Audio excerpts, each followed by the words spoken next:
السلام علیکم ناظرین، میں سبیحہ تبسم اور آپ دیکھ رہے ہیں امبیڈکر اردو نیوز۔ سب سے پہلے پیش ہیں سرخیاں۔ تلنگانہ میں 30 جنوری تک تعلیمی اداروں کو تعطیلات، حکومت نے جاری کیا جیو۔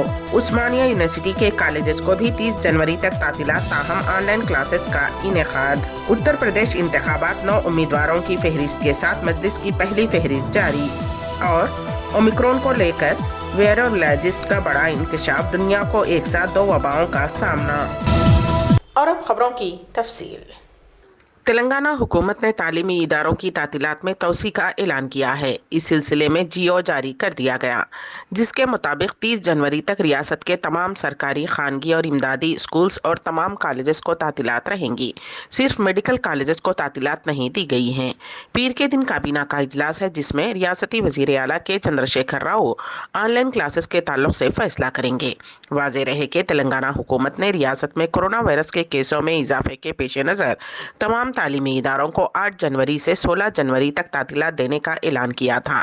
یہ فیصلہ محکمہ صحت کے عہدیداروں کے ساتھ طلب کردہ جائزہ اجلاس میں وزیر اعلیٰ چندرشیکھر راؤ نے اچانک لیا تھا۔ اس اجلاس میں ریاست میں کورونا کی صورتحال، اومیکرون کے پھیلاؤ کو دیکھتے ہوئے فیصلہ کیا گیا تھا۔ اس کے علاوہ جاریہ سال نمائش کو بھی معطل کر دیا گیا ہے۔ عثمانیہ یونیورسٹی نے بھی طلباء کو 30 جنوری تک تعطیلات دینے کا اعلان کیا ہے۔ یونیورسٹی کے ذرائع نے بتایا کہ 17 جنوری سے 30 جنوری تک عثمانیہ یونیورسٹی کے حدود میں آنے والے تمام کالجز کو تعطیلات رہیں گی، اور کالج کے پرنسپلز کو مشورہ دیا گیا ہے کہ وہ اس دوران آن لائن کلاسز کا اہتمام کریں۔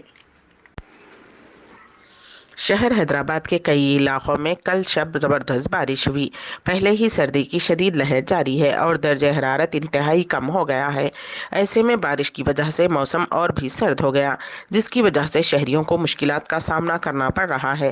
شہر کے بعض علاقوں میں تیز ہواؤں کے ساتھ دھواں دھار بارش کی اطلاعات ملیں، جبکہ بعض علاقوں میں ہلکی بارش ہوئی اور بعض مقامات پر بوندا باندی ہوئی۔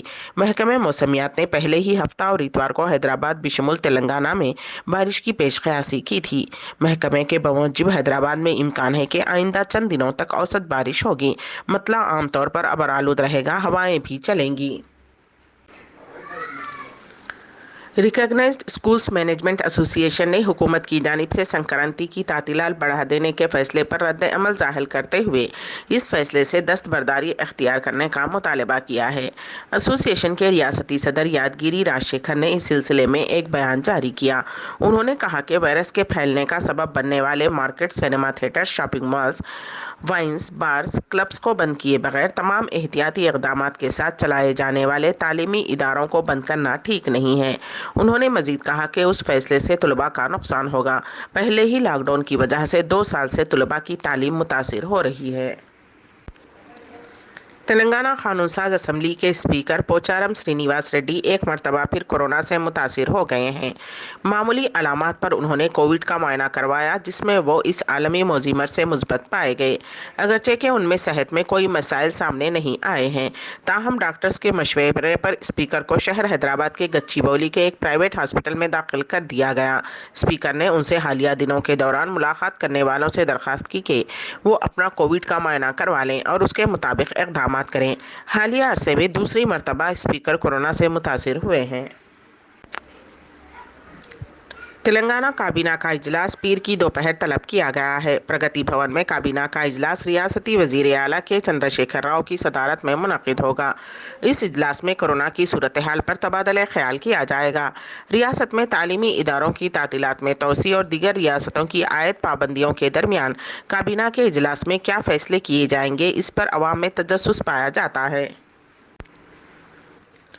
تلنگانہ ریاستی اردو اکیڈمی نے فروغ اردو کی 7 اسکیمات کی آن لائن درخواستوں کے ادخال کی آخری تاریخ 15 جنوری 2022 رکھی گئی تھی، لیکن ادبا و شعراء، اساتذہ، اسکالرز اور اردو تنظیموں اور اداروں کی نمائندگیوں پر آخری تاریخ میں 31 جنوری 2022 تک توسیع کر دی گئی ہے۔ اعلامیہ میں بتایا گیا ہے کہ اکیڈمی کی جاری کی گئی اسکیمات میں الیکٹرانک میڈیا کے رپورٹرز کو مالی اعانت برائے سال 2021-2022 اردو کے چھوٹے اخبارات کی معالی اعانت برائے سال 2021-2022 اردو مصنفین کی کتابوں کی اشاعت کے لیے جزوی مالی اعانت برائے سال 2020، اردو کی مطبوعات پر انعامات برائے سال 2019-2020، بیسٹ اردو ٹیچر ایوارڈ برائے سال 2019-2020 اور 2021-2020 اور اردو کی مجموعی خدمات پر کارنامہ حیات ایوارڈ برائے سال 2018، 2019 اور 2020 شامل ہیں۔ صحافتی اعلامیہ میں بتایا گیا ہے کہ اکیڈمی کے جاری کردہ تمام 7 اسکیمات کے علیحدہ لنکس تلنگانہ ریاستی اردو اکیڈمی کی ویب سائٹ پر دستیاب ہیں۔ تمام اسکیمات کے لیے درخواست گزار اپنے متعلقہ لنکس کے ذریعے درخواستیں آن لائن داخل کر سکتے ہیں۔ اعلامیہ میں درخواست گزاروں سے خواہش کی گئی ہے کہ وہ اپنی آن لائن درخواستیں داخل کر کے 31 جنوری سن 2022 تک اس کی ہارڈ کاپی میں تمام درکار دستاویزات کے صدر دفتر تلنگانہ ریاستی اردو اکیڈمی، 4تھی منزل حج ہاؤس، نامپلی، حیدرآباد میں بالمشافہ یا بذریعہ پوسٹ داخل کریں۔ سکندرآباد کلب میں آگ لگنے کا واقعہ پیش آیا۔ آج صبح تقریباً 3 بجے کلب میں اچانک آگ لگ گئی، جس کی وجہ سے پورا کلب جل گیا۔ آگ بجھانے کے لیے 10 فائر انجنوں کو طلب کیا گیا اور تقریباً 3 گھنٹوں کی جدوجہد کے بعد آگ بجھانے میں کامیابی حاصل کی گئی۔ فائر انجنوں کے ساتھ واٹر ٹینکرز کا بھی آگ بجھانے کے کام میں استعمال کیا گیا۔ تقریباً 20 کروڑ کے نقصان کا اندازہ لگایا جا رہا ہے۔ یہ حادثہ کل اس وقت پیش آیا جب سنکرانتی کی وجہ سے کلب بند تھا۔ آگ لگنے کی وجہ فوری طور پر پتہ نہیں چل پائی ہے۔ حیدرآباد کے راجندر نگر علاقے میں ایک نوجوان لڑکی کی نعش مکان میں مشتبہ حالت میں پائی گئی۔ چنتل میٹ علاقے کے ایک فلیٹ سے بو آنے پر پولیس کو مطلع کیا گیا۔ پولیس جب وہاں پہنچی تو نوجوان لڑکی کی نعش پھانسی سے لٹکی ہوئی پائی گئی۔ لڑکی کی شناخت سمیرہ کی حیثیت سے کر لی گئی ہے۔ لڑکی کی موت پر کئی طرح کے شکوک و شبہات ظاہر کیے جا رہے ہیں اور پولیس اس بات کی چھان بین کر رہی ہے کہ یہ معاملہ خودکشی کا ہے یا پھر کسی نے لڑکی کی جان لی ہے۔ لڑکی کی نعش جس کمرے میں پھانسی سے لٹکی ہوئی پائی گئی، وہاں سالگرہ تقریب کے لیے سجاوٹ کی گئی تھی اور کیک بھی رکھا ہوا تھا۔ پولیس اس علاقے میں نصب CCTV کیمروں کا جائزہ لے رہی ہے تاکہ پتہ چل سکے کہ یہاں کون کون آیا تھا۔ مسلسل 4 دنوں سے کووڈ-19 کی تیسری لہر سے گزر رہے ملک میں کورونا وائرس کے 2 لاکھ سے زیادہ نئے کیسز سامنے آئے ہیں، جس سے ایکٹیو کیسز کی تعداد 15 لاکھ سے زیادہ ہو چکی ہے۔ اسی دوران ملک میں ہفتے کے روز 66,21,395 افراد کو کووڈ ویکسین لگائی گئی۔ اتوار کی صبح 7 بجے تک موصول ہونے والے اعداد و شمار کے مطابق اب تک 1,56,76,15,454 افراد کو کووڈ ویکسین دی جا چکی ہے۔ اتوار کی صبح مرکزی وزارت صحت کی طرف سے جاری کردہ اعداد و شمار کے مطابق 16,65,404 کووڈ ٹیسٹ کیے گئے، جن میں 2,71,202 افراد کی رپورٹ مثبت آئی ہے، جس سے متاثرین کی مجموعی تعداد بڑھ کر 3,71,22,164 ہو گئی ہے۔